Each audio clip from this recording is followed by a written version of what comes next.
Halo, selamat datang kembali di channel ini dan kita akan bahas tentang spesifikasi minimum yang diperlukan untuk menginstal Windows 11 yang terbaru ini.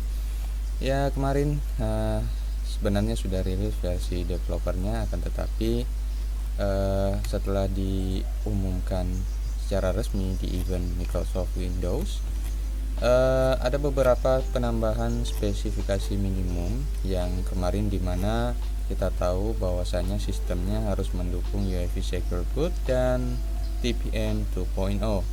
Nah, setelah event ini diadakan, di sini kita mendapatkan spesifikasi minimum yang secara lengkapnya, yaitu pertama ada prosesor yang harus mendukung kecepatan 1 GHz atau 2 atau lebih banyak core-nya ya, itu lebih bagus. Kemudian memorinya itu 4 GB.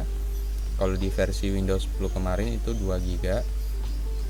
Lalu storage atau penyimpanannya yaitu 64 GB, ini untuk sistem. Lalu firmware-nya kemarin ya, Secure UEFI Boot, kemudian TPM 2.0.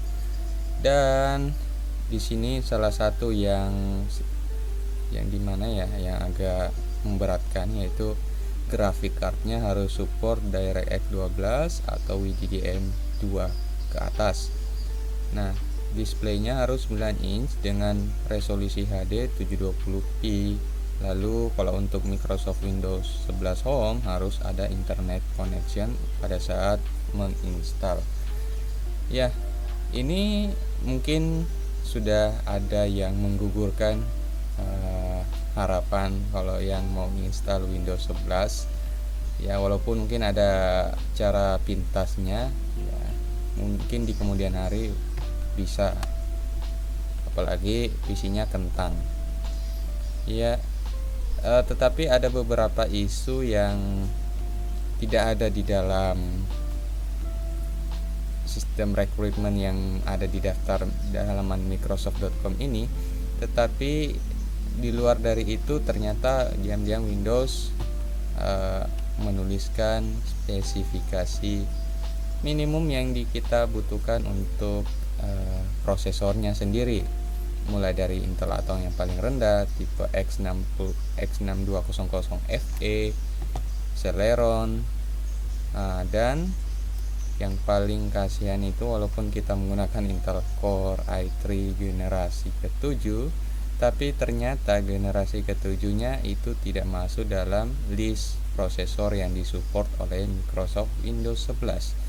Dimulai dari Intel Core i3 paling rendah untuk desktop yaitu i3 8100. Nah, dari sini udah ketahuan kalau Intel Core generasi ke-7 ke bawah itu tidak support sama sekali. Ya, kasihan sekali. Itu dari segi prosesor. Dari graphic cardnya sendiri itu harus DirectX 12 ya, dimana kalau misalnya DirectX 12 ini adanya di GTX 10 series, GTX 10 series ke atas ya, GTX 1050, GTX 1650 Super dan lain-lain. Kalau misalnya di bawah GTX 10 series itu kemungkinan tidak support karena DirectX-nya masih DirectX 11. Meskipun kalau kita melihat versi DirectX 12-nya untuk GTX 750 Ti yang saya punya ini tertera di sini ya, DirectX versi 12. Tapi untuk fitur levelnya itu jalan di 11 strip 0. Jadi bukan 12 strip 0, 12 strip 1 dan seterusnya. Ini masih meragukan ya. Kalau misalkan teman-teman udah cek di aplikasi PC Health and Glass yang dikeluarkan Microsoft untuk mengecek spesifikasi komputer atau PC kita, ya seperti dugaan kalau misalkan prosesor saya yang saya punya ini i7 7700 nggak support sama sekali ini. Ini spesifikasinya i7 7700, gantung sekali ya, harusnya di sini 800, i7 8000 ke atas maunya, gantung amat. Kemudian memorinya 12 GB, Nvidia GeForce GTX 750 Ti, DirectX versionnya 12, tapi dia jalan hanya di 11,0. Ini ya 50-50 sih sebenarnya, apakah support atau enggak. Yang jelas DirectX nya wajib 12.0 ke atas. Ya itu saja mungkin. Ya bagi kalian pengguna PC kentang kayak saya, harap bersabar. Mudah-mudahan saja Microsoft berubah pikiran tentang keputusannya untuk tidak mensupport Intel generasi ke-7 ke bawah. Yang mudah-mudahan bisa diberi kelonggaran lah. Dan mungkin kalau tidak ada, mudah-mudahan yang punya grafik card kentang bisa mendapatkan update driver Windows 11 seandainya ada. Karena kemarin seperti kalian udah lihat, kalau kita bisa install Windows 11 di PC kentang yang tidak memiliki TPM 2.0 ataupun secure boot.